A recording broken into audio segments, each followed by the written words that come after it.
This is approximately how the place looked like, with a temple of Pan on your left, covering the entrance of that cave, and temple of Zeus to the right of it. And of course, a lot of Greeks and Romans and even people that lived in the land of Israel would come here for their religious cultic act, or just to visit for fun. This is how the area looks today, and you see that huge cave filled with water. It's not as deep today as it was back then, but it was pretty amazing to look at this whole geological construct. That flat wall that was 100 feet high and 500 feet long was filled with little niches where the idols or statuettes of Pan were placed. And we'll see a little bit later on how the Pan god looked like and what we can associate that figure with today. This is how the entrance to the cave looks today. This is the classic image of the Greek god Pan. Head decorated with horns, a leery and lustful smile, a prancing legs of a goat, and a flute pipe in his hands, because it was the god of entertainment, of sexual promiscuity, and of lust, and also a god of fertility. So who do we associate this image with today?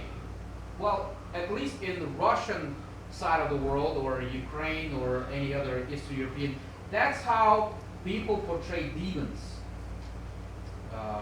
They portray demons or Satan himself with that very imagery. So there's something behind that. Caesarea Philippi, by the Jewish rabbis, was considered to be the ultimate place of evil in the region. If you look at the whole land of Israel and you separate Caesarea Philippi from the rest of Israel, Israelites would not even go up north. Where was, according to the Jewish thinkers, the place or the mountain of God? It was Mount Sinai. If you look at the map, Mount Sinai is not even the same country as Israel. It's all the way in Arabia. It's all the way outside of Israel, in the south, far, far away in the south, because God is outside of Israel. He doesn't want to be manipulated by the Jews. And his mountain could not be associated with all the evil that was going on Mount Hermon and around it. This was a domain of Satan himself, according to the Jewish rabbis. It was the most unclean place. Rabbis had written instructions that no honoring himself or herself, Jew or Jewess, were allowed to even come to this place, because they will automatically get dirty, ritually unclean, spiritually unclean, and defiled by stepping over into this city or stepping over to this place. This was a literal location of the gates of hell for the Jews living in that day and age. That's where they thought that Satan lived. And therefore, we know that Jesus is traveling here for one specific reason, and we'll learn about this reason. This area struck fear and panic into the hearts of man. We already mentioned that unexplained phenomenon. For no apparent reason, people will all of a sudden experience anxiety, fear. They will discover in themselves different phobias that they never were aware of in themselves.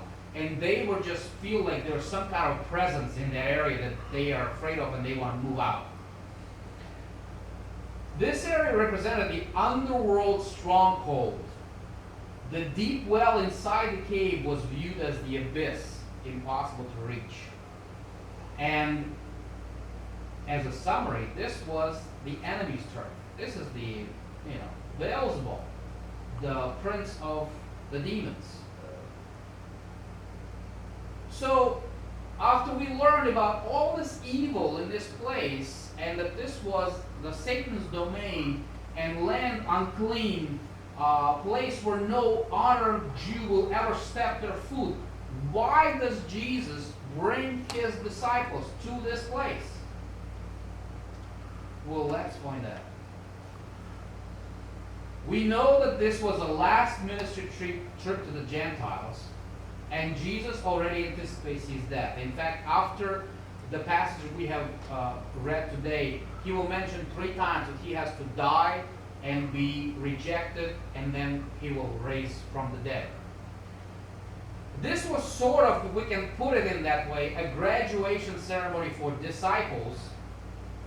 The culmination of this graduation ceremony would actually happen on the Mount Hermon, when Jesus will transfigure and show his real glory to his disciples, for them to realize that he is God, he is Son of God, and he came here to this mountain to challenge Satan. Because right after these events, he will go to Jerusalem to take on the cross and to actually wage war on Satan. So he wanted to come to Satan's territory and threaten him directly by bringing even his disciples here. Jesus' presence challenges the authority of Satan over this land and over the whole earth. Jesus declares war on Satan and hell by saying the things that he just said to Peter. And when Jesus comes in his ultimate glory with his angels and with his church to earth, that will be the final triumph over the domain of Satan in this world. That's when Satan will be bound for 1,000 years. He would be limited in his actions, limited in his authority on earth, and that's where the humanity will experience longevity in years, blessings from the Lord, and the life that's almost like a life in paradise. But before then, there's a lot of struggle that awaits for us. Before then, there's a lot of things that need to happen in our consciousness, in our minds, in our hearts. It has to prepare us for this battle, and that's why Jesus is calling us to become his disciples. So we can become his soldiers in this spiritual warfare against Satan and forces of evil that are trying to prevent us from enjoying the life of fellowship with our God and from enjoying the fulfilled life of spiritual growth and development while we're still here on earth. So the next section of our pathway to discipleship is dedicated to a person of discipleship. We touched up a little bit on the leadership value of Jesus as opposed to Pharisees or Sadducees. Well, now let's focus on Jesus himself and find out, why is it that we have to follow him? Why does he want us to follow him? Why does he want us to become his disciples? Does it make any sense? Does he have any validity for it? When Jesus asks his disciples, who do people say that the Son of Man is? What do they reply to him? They say, well, some say that Son of Man is John the Baptist resurrected, or the prophet Elijah, or the prophet Jeremiah, or one of the other prophets. Now, why were they saying this? This was a popular opinion of the day, because Jesus has, of course, been ministering for a while now, for about 3.5 years. He has healed the sick, raised the dead, fed the multitudes, blessed the poor, communicated and fellowship with the marginalized and less desirable people that the honorable Jews would never associate with. So in a way, he was mimicking or repeating or maybe imitating the lives of one of these mentioned individuals. Well, let's see. Let's look at John the Baptist. What do we know about John the Baptist? Besides his rugged clothing and his ascetic lifestyle where he lived in the desert, he didn't enjoy nice dietary treats. He ate locusts and some wild honey. He preached the word. He called people to him. He was also Jesus' cousin. And he boldly preached and accused hypocrites, even the ones who were well respected in the society. Those same Pharisees, Sadducees, and Herodians and chief priests were coming to him to listen to his message, but they refused to be baptized by him because they thought that they were holier than John. They did not want to associate with sinners and those who really needed to be saved. They were probably pointing to these people and say, well, these tax collectors and these prostitutes and these lowlifes, they need to get saved, but we are already leaders of the society. We don't need to be baptized and associate ourselves with John's message. We also know that John was just recently beheaded by Herod for his criticism about his unlawful marriage. And we know that John was thought to be resurrected from the dead. Even Herod himself said, well, what is this I hear about this Jesus? It sounds that he's preaching the same message as John. Could that be resurrected John walking around?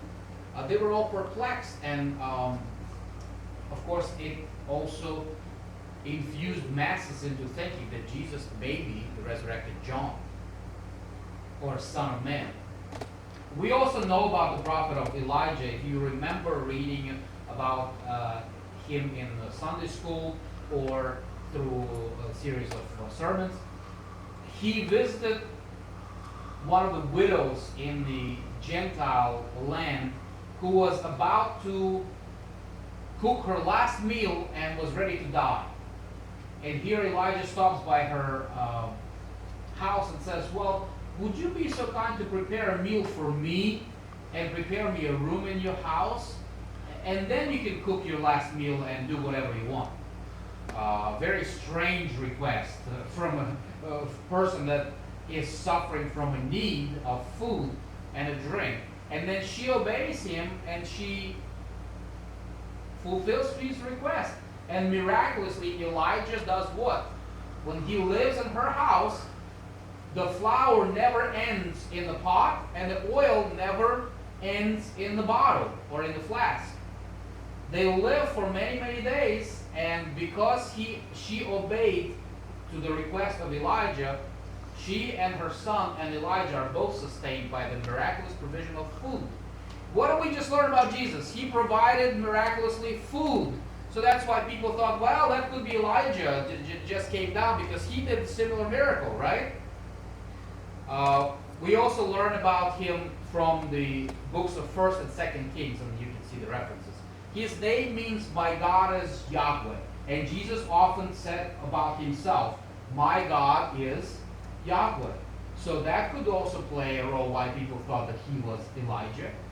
He commanded nature. Elijah commanded nature. He said there should not be rain, and there was what? Drought in the land of Israel.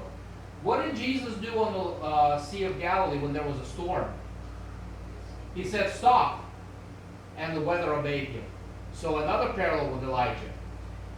Never-ending jar and flour, of course we discussed that. Raised the widow's son from the dead. Did Jesus do something like that? Of course. He raised the widow's son, and he also raised who? Lazarus from the dead. And also Elijah declared a war on idolatry of the king Ahab. Jesus waged the war on what? On religiousness and empty religion of Pharisees and Sadducees.